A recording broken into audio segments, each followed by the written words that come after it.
Some of these thoughts are inspired by themes in Stephen Redhead's Life Events in Focus. We're starting with a feeling I think we all know. That quiet moment when things just stop.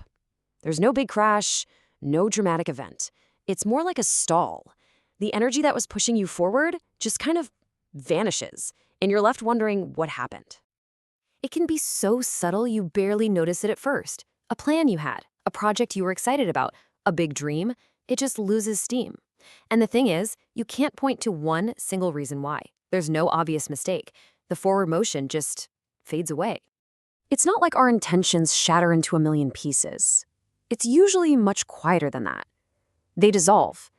What felt so solid and so clear just starts to thin out, almost becoming see-through, until you can barely remember the sharp edges of what you wanted in the first place. And that's the quiet little tragedy of it, isn't it? Our dreams don't always die in some heroic failure. A lot of the time, they just fade out, lost in the shuffle of one day after another, simply because we weren't actively holding on to them. So where do they go? Well, they get lost right here, in the fog of the day-to-day. That huge, clear vision you had gets totally hidden by all the little things that have to get done right now. Each little task is like a drop of moisture in the air, and soon enough, you're in a thick mist, and you can't see your long-term goal anymore.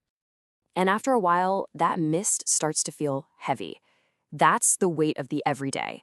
It's this friction that doesn't come from some big crisis, but just from the constant pressure of your routine, your obligations, this simple grinding work of just getting through the day.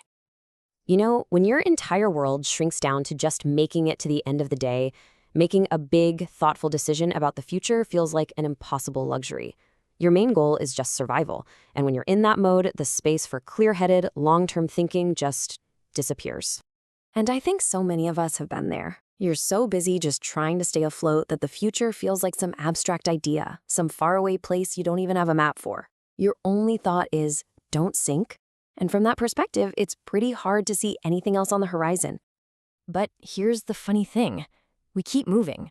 We're still busy, our hours are full of activity, but it's motion without a real map, There's no clear direction, no real destination we're aiming for. And we can fall into this reactive drift.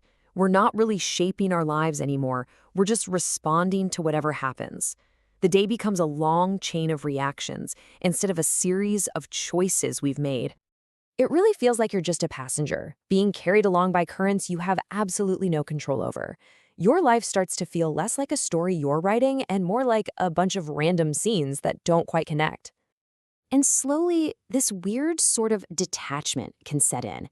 You feel like you're watching your own life from the outside, almost like a movie. You're just an observer, watching this character go through the motions, but you don't feel completely connected to what they're doing. But then, something shifts. After that pause, after all the drifting, we just begin again. In the quiet. It doesn't show up with a loud bang or some sudden flash of inspiration. It's much, much quieter than that. That question just kind of hangs there. How do you start over? And there isn't always an answer. Sometimes just asking the question is enough. It's an acknowledgement of how uncertain it all feels. Taking that next step when you feel like you've completely lost the path. Because the reality is, when you start to move again, it's almost never with a perfect new plan or a big burst of confidence. It's more of an instinct, really. A quiet pull to just move, even if you can't see where you're going. And maybe, for a while, that's all it is, and all it needs to be. It's not about progress or achievement. It's just movement. That quiet, stubborn, unresolved act of just carrying on.